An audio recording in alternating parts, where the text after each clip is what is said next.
My name is Jason Selormey, and this is Perfection, an athlete's perspective. Hey guys, welcome to another episode of Perfection, an athlete's perspective.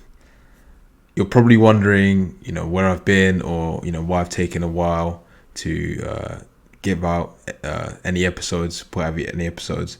As I've said in previous episodes, I currently play for the Dresden Monarchs in the German Football League. So that's taken up a lot of my time. I'm going to explain to you some of the aspects of playing over here in the German Football League that have meant that I've had to adapt and change myself as a person and a football player, and how that's gone for me. But I'm still looking forward to having conversations with you guys, and you guys listening to conversations with me and other people about the ways that we can optimize training using different training methods, speaking to different people from all different disciplines. I have a lot of really exciting guests coming up as well. Don't worry, the conversation has not stopped. So this is just an episode of just me just talking to you about some challenges and really talking to you about adversity and how we can all deal with that, and sort of relating it to my particular journey here playing for Dresden Monarchs. So why did I take a break? Well, when I got to Germany, I was a little bit naive, I'd say, in assuming that I would have tons of free time to do whatever I wanted to do, and chill and record as many episodes as I wanted to. And I think, being perfectly honest with you guys, and I think some of you may be able to relate, when you move up a level in your sport, it is very difficult to create quote unquote free time when you're learning a new position, or learning, for my example, a new playbook and different techniques and different styles that you haven't really learned. That takes up a lot, if not all, of your time when you first start playing. And I've also had to learn, I've always been pretty good at balancing sort of sleep and nutrition, training and sort of downtime, but it's a different environment, especially being away from home as well. So I'm going to talk about a few things that I've learned in my first 3 months here, and hopefully they can provide some sort of lessons and insights and kind of kickstart. I wouldn't say it's a new season, but kind of kickstart the next wave of episodes, and how we can strive towards perfection and get as close to being as good an athlete and as a person as possible. So I wanted to talk about first some of the hardest things that I've found about playing in the GFL, or at a higher level than I'm used to playing at consistently so far. And the first thing I noticed was the speed of the game. And I actually noticed that at first during practice. For those of you guys that don't know, the German Football League has a lot of American imports, some Canadian guys that played Division 1, Division 2, Division 3, NFL football. And they played at a high level, played with some of the best players in the league. And when you're competing against these guys, it is one thing to move as fast as them, laterally or in a straight line or sprinting. Another thing is to move as fast as them or faster than them, whilst learning the techniques that you're being taught week in, week out. And it forces you to really focus on becoming an absolute film rat. What I mean by film rat is somebody who really takes a lot of time and focus and really a lot of passion into becoming the best version of themselves.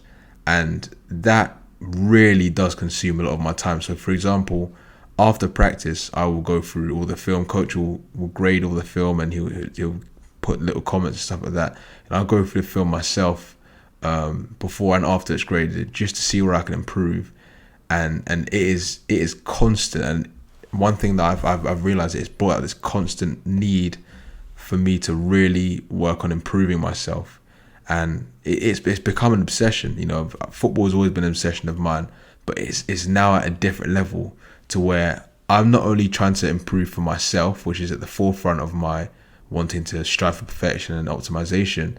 I'm trying to improve for my teammates because I know for a fact that my teammates need me at my best, and I need them at their best. So we build that sort of trust and chemistry on the field. Especially being a defensive player, I play safety. Everyone has to be able to know that I have what I have, and how that can help improve the defense. And I'm telling you, the difference between being an import in the GFL and playing as an amateur, for example, in the UK, is vast. Now this is what I do. This is my job. That I have no real excuses to not get better. I'm here. I'm being paid to do a service, and that's at the forefront of my mind. And that took me.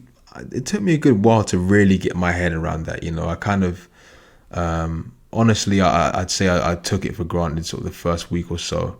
And one of the things I realized as well, as I said, playing with Americans, is how serious they take football. I've been around some great football players in the UK and Great Britain as well. But for these guys, it is a job and it is a career. And the way they might challenge you in practice is something that is quite difficult to get your head around when you're playing with guys who are seasoned vets or guys that have played at a higher level than you.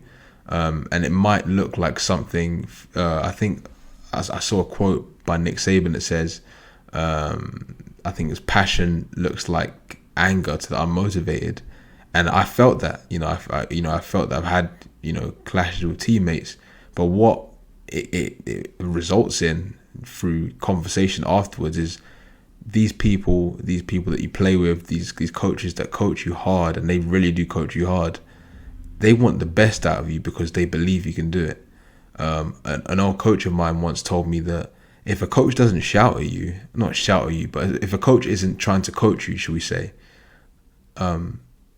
you should be more worried, because that usually suggests that the coach or your team has kind of given up on you. And the fact that the coach is coaching us hard, our teammates are constantly pushing each other, we're constantly watching film together, constantly talking about game plans together, it suggests that we are building this chemistry and building something very special that hopefully will result in winning game by game, but also result in our continued improvement. And that team chemistry is something that's so vital. We all live together. We all we see each other every single day, be it practice, in the weight room, in the gym, and that's something that you need to have, I think, on winning programs. I've been fortunate enough to win quite a few championships playing this sport, and I've noticed that every championship team I've won, there's been just excellent chemistry. And even the teams I've been on that haven't necessarily won championships have had a lot of really good chemistry, some really great players. No divas, no superstars, no I want the ball guy, no, just full of solid team players. And I'm very fortunate and very blessed to play with a lot of imports, and the homegrown Germans as well have just been terrific since being here. And just the chemistry has been outstanding. And I think, win, lose or draw, there isn't any finger pointing or blaming. It's just a bunch of guys that are trying to strive and improve to get better. But to be a bit vulnerable for a second, I think a lot of the time as athletes, we always usually post our highlights on social media, for example. But in my first GFL game,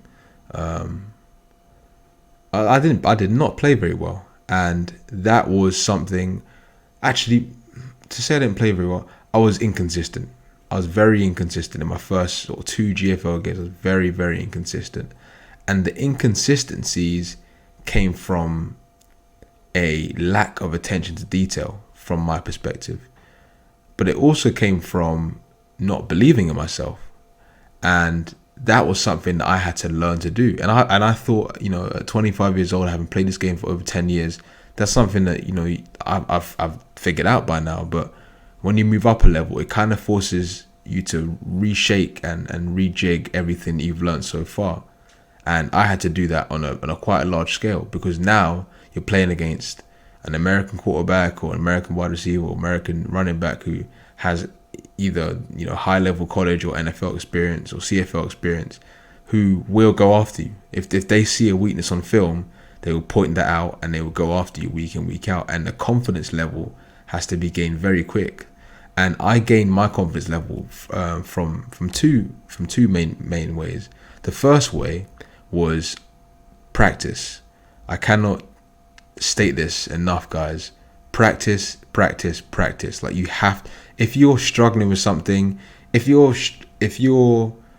a cricketer and you really struggle facing a left arm fast medium bowler who is consistently bowling in swingers, you have to practice against that. You have to somehow find a way to simulate against that.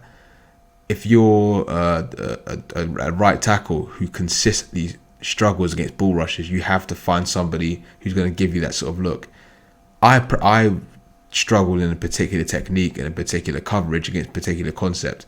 So what I did was I ensured that when I had practice time while I was on the field, I asked some receivers or some DBs, whoever was there, to simulate this over and over and over again, so that I continually got to my zone drop and read the particular route concept, and I got better at it and better at it, to the point now that I feel very confident in doing so.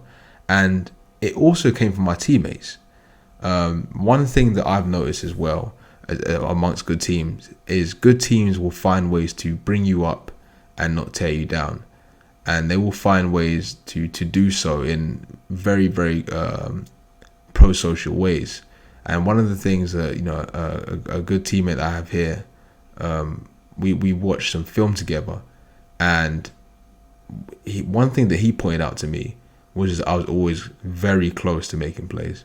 And that gave me confidence, because it was like, okay, there's being very close, there's being good, and there's being great. And how do I go from being very close to being good?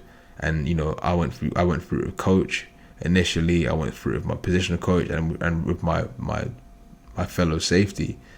And I really spoke about how do I get better. And I think that's something that hopefully you guys can understand, and hopefully you guys can quickly take away, is that when there's something that you're struggling with, practice is key. And also, for me, self-reflection is key as well. Be brutally honest with yourself, and know when to ask for help. As men, women, however you choose to identify, as athletes, we need to be honest with ourselves when we need help and when we want to improve in our particular sports and in this ultimate game we call life. Because otherwise, what can then happen is you can get complacent, or you can get I won't even say complacent. You can get frustrated, very frustrated. And I found myself being very frustrated with the results and wondering why you're not getting better, when the reality is you haven't addressed the issue at hand and you haven't sought the necessary help. And that is a very, very, very difficult thing to do. But it's vital that you do so. And it takes time and it takes patience. And I had to learn a little bit quickly, because I had gains back to back. But when you start making plays in game and you start to get your hands on balls, or you start to get wickets or score goals or tries or whatever it is you do in your sport, when you start to break the gain line, so to speak, it really, really, really boosts your confidence. And then your teammates can feed off that. And hopefully, if someone else in your team is struggling, you can help build them up as well. But earlier I spoke about an obsession with getting better and film study, and it is I've never watched as much film following a practice and a game as I have now. I'm consistently reviewing film. My notebook is just filled with just notes and pointers and technical breakdowns and tendencies and everything to give me an edge. And one of the things that is just the best thing in the world, especially for a safety, for a DB, is when you notice a formation, you notice a concept, you notice a tendency, and it comes to light in the game and you make a play on it. That is honestly one of the best things, and that builds up that confidence as well. But then it becomes almost like a drug. It's addictive, because then you realize, okay, cool, if I can do that once, twice, 3 times a game, I may be able to get a turnover here. I may be able to notice when a defender's not looking very well, and I'm able to nick in front of him and quickly get ahead in for a goal. And you can figure that stuff out just by film review and just noticing these little things, and just have faith in yourself. But it's also a balance. There is definitely too much a thing as too much film review. You can watch so much film that you end up essentially trying to remember everything, and then you remember nothing. I think the key is that sweet spot, and everyone has a different sweet spot. There are some athletes who will, as you guys have heard in previous episodes, Antonio, for example, he'll watch hours and hours of film following a game. And there are some athletes who will watch 30 minutes to an hour a day, if that, and that will serve them well. It's all about finding your sweet spot.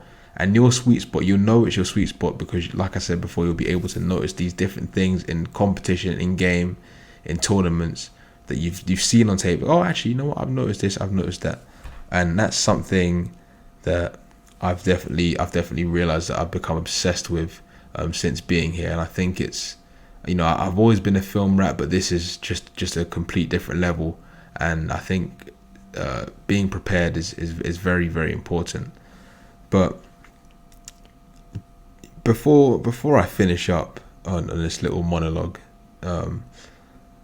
that I've made some mistakes. Absolutely, I spoke about not being as prepared in the first one or two games, the speed of the game.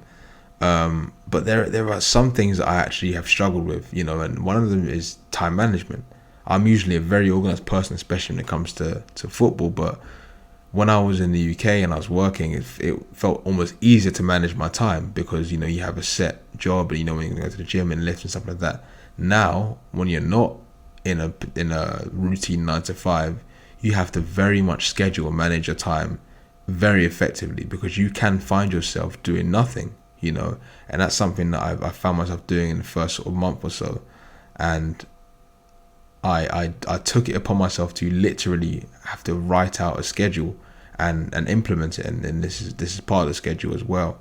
And another thing was just sleep, managing my sleep. My sleeping pattern was all over the place, and that's something, I was sleeping for a long time. I was sleeping, getting good sleep, good quality sleep, always have done, always will do. But it was sporadic in terms of my sleeping pattern and what time I was going to spend, what time I was getting up. So having a consistent sleeping pattern is very important, and I'm hoping we can get someone on here to speak on that aspect very, very soon on the podcast. But this episode was really just to give you guys an update as to where I am, and sort of what has been going on, behind the scenes. Been working hard, speaking to a lot of different people, and hopefully you guys will enjoy what's coming up. We're still striving for perfection, getting as close to there as we possibly can, and just trying to speak to as many different people as possible in regards to athletics, sports, even sometimes life, and how we can get to that stage of where we're athletes, where we're just consistently hitting the basics and doing what we need to do to be at the top of our game. So guys, if you guys want to hit me up or reach out to me, you can find me on Instagram. It's at yourfavoritedb, all one word, all lowercase. And if you guys ever want to watch a game, I post the games on my Instagram. I have a Twitter as well. It's the same handle, at yourfavoritedb. I post the games on there, the links on there. It's usually in my bio on Instagram or on Twitter. And yeah, guys, feel free to reach out if there's anyone you want me to speak to on the podcast. Please let me know. I'd love to speak to anyone about how we can all strive for perfection and just get better. Okay, guys, I'll speak to you soon, and peace.